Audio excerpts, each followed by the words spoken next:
मंत्रों का जप करने बैठते हैं, मन भटक जाता है। साधना करने बैठते हैं, मन भटक जाता है। यहाँ तक कि हम योग और उपासना करने बैठते हैं, तब भी मन भटक जाता है। लेकिन एक बात आपने गौर की होगी, अगर हम किसी से बात करते हों, अगर हम किसी से बातचीत करते हैं किसी भी विषय पे, तो उतनी देर तक हमारा मन उसी विषय पे लगा रहता है। चाहे वो व्यापार हो, चाहे वो पैसा हो, चाहे वो खेती हो, चाहे वो घर की कोई समस्या हो, अगर किसी एक विषय पे हमने बातचीत शुरू कर दी है, यहाँ तक कि आपने देखा होगा कि अगर राजनीति पे बात शुरू हो गई तो धीरे धीरे आसपास के सारे लोग उसमें शामिल हो जाते हैं। अगर क्रिकेट का मौसम है, क्रिकेट की बात हो रही है, सारे लोग उसमें शामिल हो जाते हैं। यानी अगर कोई एक व्यक्ति सही नियत से किसी एक विषय की बात करना शुरू करता है और अगर उस बात में ताकत है, तो वो आसपास के सारे लोगों को खींच लेता है। इसी तरह जब हम शिव की बात भी करना शुरू करते हैं, तो एक तो खुद हमारा मन उस शिव की दिशा में फोकस होने लगता है, केंद्रित होने लगता है, और जिससे हम बात कर रहे हैं सामने वाला, वो भी धीरे धीरे शिव के तरफ उसका मन होने लगता है। यहाँ तक कि मैं और वो जो बात कर रहे हैं, तो आसपास के लोग भी धीरे धीरे रुक के सुनने लगते हैं कि क्या बात हो रही है, क्या बात आखिर कर रहे हैं ये लोग, ये क्या है 3 सूत्र, ये क्या है शिव को गुरु मानने की पद्धति। क्योंकि शिव के जगत गुरु स्वरूप की बात कोई नई बात तो नहीं है। ये हजारों, जब से ये दुनिया है, जब से उस शिव ने इच्छा की और सृष्टि सृष्टि हुई, तब से ये दुनिया कायम है और तब से शिव के सारे रूप भी कायम हैं। लेकिन अगर कोई बहुत अच्छा डॉक्टर हो और हम उससे दिखाने ही नहीं जाए, तो उस डॉक्टर की कोई गलती नहीं होती। हम में बीमारी है और हम जाते ही नहीं दिखाने। यहाँ तक कि अगर दूसरे कहते भी हैं कि अमुक डॉक्टर बहुत अच्छा है, जरा आप वहाँ क्यों नहीं दिखा लेते, तो हम सोचते हैं कि अच्छा उसने कहा है, कभी दिखा लेंगे, या फिर क्यों दिखाएं, उसके कहने पे क्यों दिखाएं, तो नहीं जाते। इसमें उस डॉक्टर की कोई गलती नहीं, गलती तो हमारी है कि हमने सुना भी, जाना भी, लेकिन हम गए नहीं। बहुत सुंदर कोई स्कूल है और हम अपने बच्चे को भेजेंगे ही नहीं, तो न तो उस स्कूल का कोई दोष है, न तो उस स्कूल में पढ़ाने वाले शिक्षकों का कोई दोष है। दोष उसका है जिसने सुना तो है, जाना तो है, लेकिन समझ के भी वहां गया नहीं। शिव गुरु है, जगत के गुरु हैं। ये आज हम और आप नहीं कह रहे हैं, ये तो हमारे ग्रंथों में लिखा है, हमारे उपनिषदों में लिखा है, शास्त्रों में लिखा है कि वो विश्व गुरु हैं, वो आदि गुरु हैं, प्रथम गुरु, और उनसे सुंदर, उनसे बड़ा न तो कोई है। जिसकी पूजा देव भी करते हैं, जिसकी पूजा जीव जंतु भी करते हैं, यहाँ तक कि पशु भी जिसकी पूजा करते हैं, क्योंकि महादेव पशुपति नाथ भी कहलाए, वो महादेव हमारे आपके जैसे सामान्य लोगों का गुरु हो सकता है। इससे बड़ी बात, इससे असाधारण घटना इस जीवन में, इस दुनिया में नहीं घट सकती। क्योंकि आज तक हम लोगों ने तो यही सुना था, जाना था और समझा भी यही था कि वो शिव ईश्वर है, बहुत दूर है उसकी सत्ता, बहुत ऊपर है वो, और हम कहाँ बहुत साधारण लोग, हमारे पास है क्या? न हमसे मंत्र जप होता है, न हमारा मन केंद्रित होता है, न हमें संस्कृत आती है, न तो हमें बहुत सुंदर कोई बात आती है, तो वो शिव मेरा नजदीकी कैसे हो सकता है? ये सोच सोच के आज से नहीं, हमने जब से जन्म लिया है तब से लेके आज अभी जिस जीवन में हम खड़े हैं, अब तक हम लोगों ने यही सोच सोच के अपने जीवन के अधिकांश समय को गंवा दिया कि शिव सीधे नहीं मिल सकता। तो कभी किसी का सहारा लिया, कभी किसी का लिया, कभी पुरोहित, कभी ज्योतिषी, कभी किसी पंडित, कभी किसी का, क्योंकि खुद पे ये विश्वास ही नहीं था, सोचते ही नहीं थे कि हम सीधे भी उस शिव से जुड़ सकते हैं। इसी काल में आप कहेंगे कि आखिर किसी व्यक्ति का नाम क्यों लिया जाता है जब शिव की बात हो। लेकिन आपने सुना होगा, शिव की पूजा जिसने भी की, शिव की भक्ति जिसने भी की, शिव का शिष्य जो भी हुआ, शिव उसी के नाम से प्रसिद्ध हुए। यहाँ तक कि उनके बड़े बड़े मंदिर भी अपने भक्तों के नाम से हैं। शिव अपने शिष्यों से जाने जाते हैं, शिव अपने भक्तों से जाने जाते हैं। तो आज के इस अभी के युग में एक व्यक्ति का जन्म हुआ जिनके बारे में आपने अभी सुना थोड़ी देर पहले।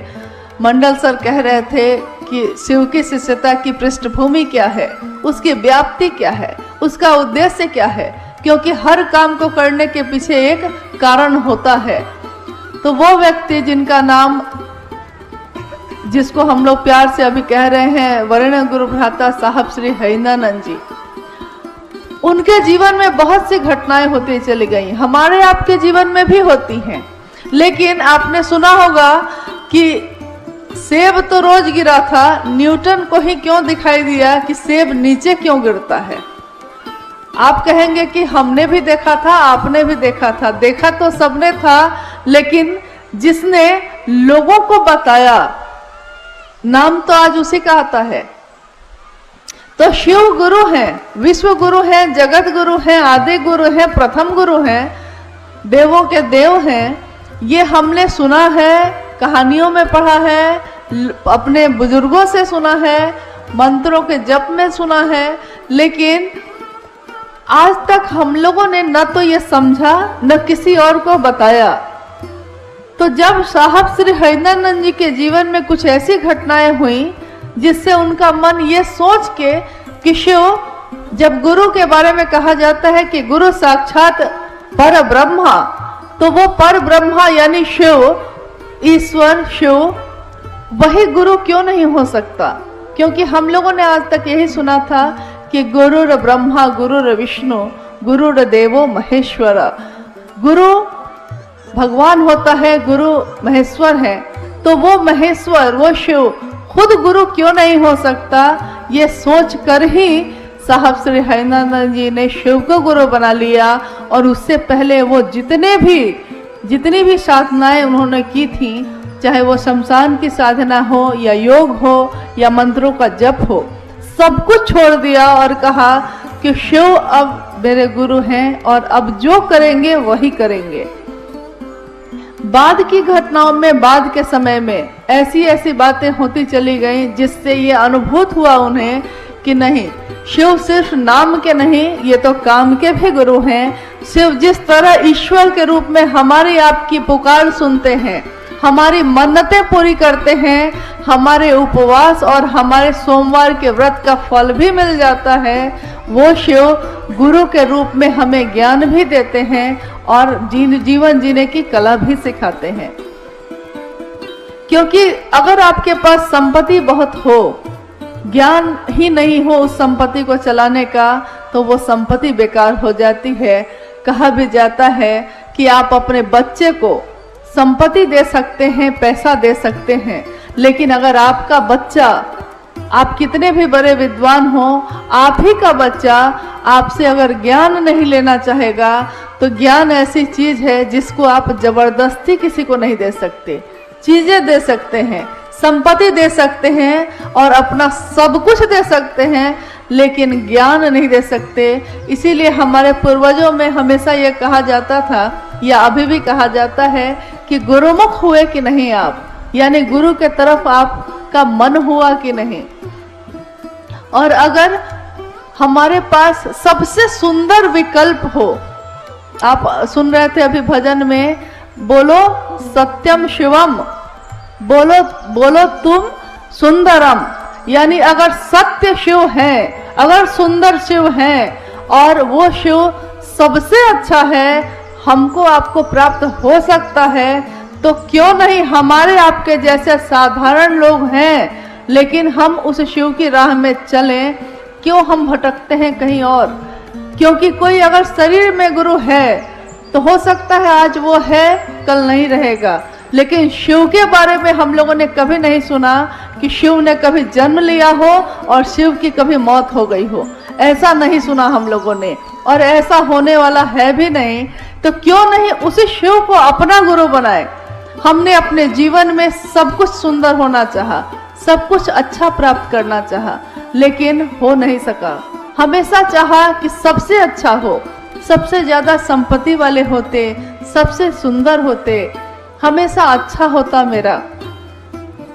लेकिन सोचते कुछ है, आज अभी बहुत सुंदर कुछ हो रहा है, अगले पल पता चलता है कि तबीयत बिगड़ गई है और हॉस्पिटल में आप नजर आ रहे हैं। अगले ही पल मेरा शरीर है, मेरा दिल है, मेरा दिमाग है, अगले पल में क्या सोचने वाला है, अगले पल में धड़केगा या नहीं धड़केगा, यहाँ तक कि मेरे रगों में बहने वाला खून का भी प्रेशर बढ़ेगा कि घटेगा, इस पे भी हमारा नियंत्रण नहीं।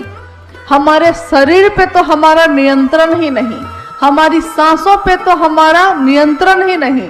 तो हम आखिर किस अहंकार में जिए जा रहे हैं, जब सब कुछ उस शिव की दया से प्राप्त है। तो क्यों नहीं उस शिव का नाम ले। हमने अपने जीवन में सबका नाम लिया है, हमने अपने जीवन में सबके लिए किया है, यहाँ तक कि अपने जीवन के हर संबंध के लिए समय निकाला है, चाहे वो मेरा बच्चा हो, चाहे वो मेरे पति हो, चाहे वो मेरे माँ बाप हो, चाहे वो मेरे दोस्त हो या संबंधी या पड़ोसी हो। यहाँ तक कि अनजान लोग भी अगर मुसीबत में पड़े होते हैं तो हम उनके लिए भी समय निकाल लेते हैं। लेकिन दुर्भाग्य कैसा है कि शिव की जगत में ही हम शिव के नाम का प्रचार करने की मुहिम में जुटे हैं। इससे बड़ा दुर्भाग्य हमारे आपके लिए नहीं हो सकता कि शिव गुरु हैं, ज्ञान देते हैं, ये बताना पड़ता है, ये समझाना पड़ता है। लेकिन चलिए, ये भी सौभाग्य हमारा है कि हमें ये सौभाग्य इस जीवन में मिला कि हम उस शिव के लिए कुछ तो कर सकेंगे, जिसने सब कुछ दिया है उसके लिए हम अगर थोड़ा भी कर सकें। अगर मेरे इस बोलने से, मेरे इस जीवन में कुछ भी ऐसा करने से कुछ लोग अगर शिव की दिशा में चलने लगते हैं, तो इससे बड़ा सौभाग्य एक शिव के शिष्य के लिए कुछ भी नहीं हो सकता।